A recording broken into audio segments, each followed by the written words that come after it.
Thou, O king, sawest, and behold, a great image.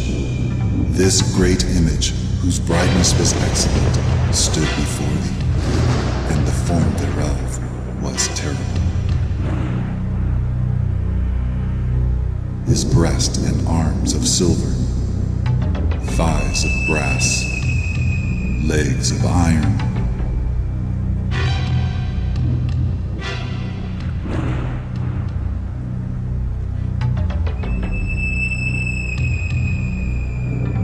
Thou sawest till that a stone cut out without hands.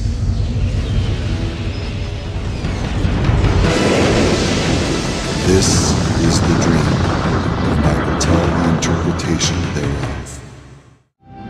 Could indeed a comet or meteor collide with Earth and obliterate life on our planet? Will unparalleled natural disasters such as catastrophic earthquakes or floods destroy entire cities or countries? Will a breakdown in our computer system cause an abrupt ending to civilization as we know it? Or will mankind simply destroy itself? Ethnic cleansing, new wars, kids killing kids, countries on the verge of economic collapse, breakthroughs in cloning and genetic engineering, new killer diseases with no known cures, widespread destruction and loss of life caused by radically changing weather patterns, rises in domestic and international terrorism, to name a few. And while the internet promises to make life easier by connecting you with millions of people the world over, could it be the undoing of your family and privacy? According to surveys, nearly 6 in 10 Americans believe the world will come to an end or be destroyed sometime in the future. 49% believe there will be an antichrist, and 44% believe there will be a final Battle of Armageddon. One of the simplest of the prophet Daniel's prophecies is his interpretation of King Nebuchadnezzar's dream. It is one of the most amazing prophecies ever given to man. The king's dream was of a great image with a head of fine gold, his breast and his arms of silver, his belly and his thighs of brass, his legs of iron, his feet part of iron and part of clay. Then a stone, cut out without hands, smote the image on its feet. The image crumbled into dust and was blown away by the wind. But the stone that smote the image became a great mountain and filled the whole earth. Daniel himself told King Nebuchadnezzar, You are this head of gold. Babylon was known as the Golden City in ancient times, and like the head, the Babylonians were great thinkers, knowing astronomy, astrology, and science. Just as the image had 2 arms, the next world empire was an alliance of the Medes and the Persians, who conquered Babylon in 538 BC. They were very clever with their hands, being experts at handicrafts and with building. The Medo-Persian Empire was conquered in 333 BC by Greece, who God likened to the belly of the image. The people of the Greek Empire were known to be hedonistic pleasure seekers, symbolized here by the belly or the desires of the flesh. Rome was the next world empire, symbolized by the image's 2 legs of iron.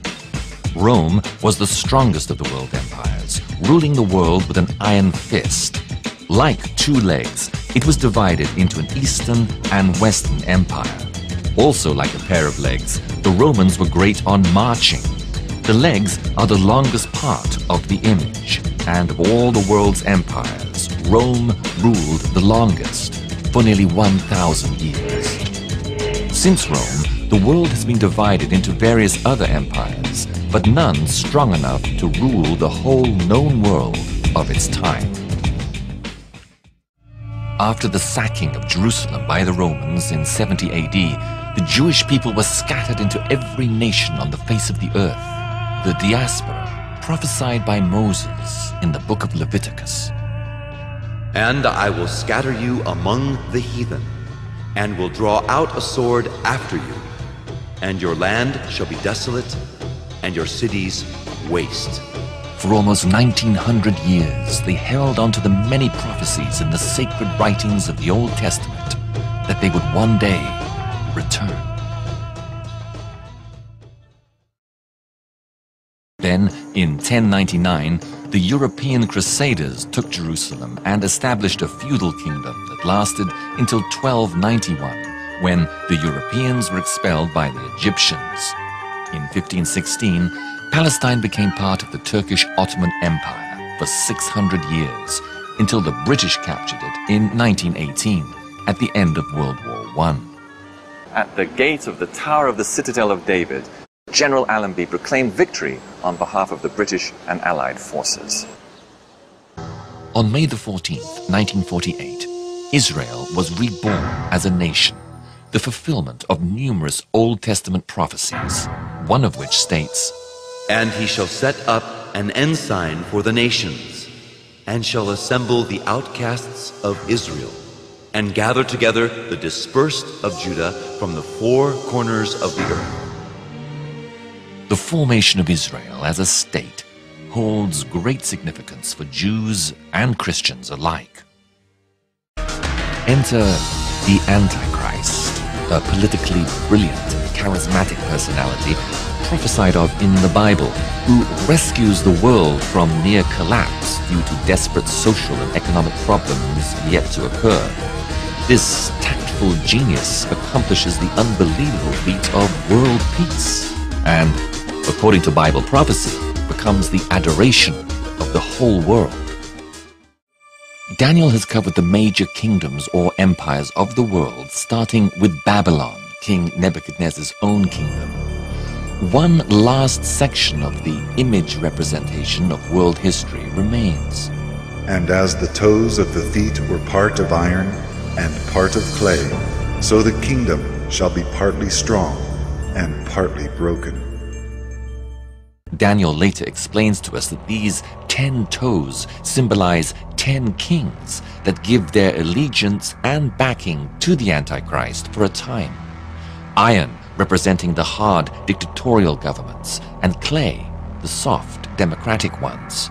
And as the iron does not mix with clay, so these two ideologies will be opposing governments. He shall come in peaceably, and obtain the kingdom by flatteries. He solves the problems of the Middle East and signs a 7-year peace accord or covenant that gives Jews, Muslims, and Christians equal rights to the old city of Jerusalem and the temple area. Part of this accord allows the Jews to rebuild their temple. How he solves the problem of where it is to be built is still a mystery, though scriptures indicate that he will find a way. Having people's trust and adoration after 42 months or 3.5 years into his reign, he abruptly breaks his peace covenant with Israel and invades from the north, stopping the temple worship and revealing his true character and intentions. Prophecy indicates that it is at this time that this world leader becomes possessed of Satan and declares himself God. Prophecy tells us, The man of sin shall be revealed, the son of perdition, who opposeth and exalteth himself above all that is called God, or is worshipped, so that he, as God, sitteth in the temple of God, showing himself that he is God. And in the midst of the week he shall cause the sacrifice and the oblation to cease. When ye therefore shall see the abomination of desolation spoken of by Daniel the prophet stand in the holy place, then let them which be in Judea flee into the mountains. Let him which is on the housetop not come down to take anything out of his house, neither let him which is in the field return back to take his clothes. For then shall be great tribulation, such as was not since the beginning of the world to this time, no, nor ever shall be.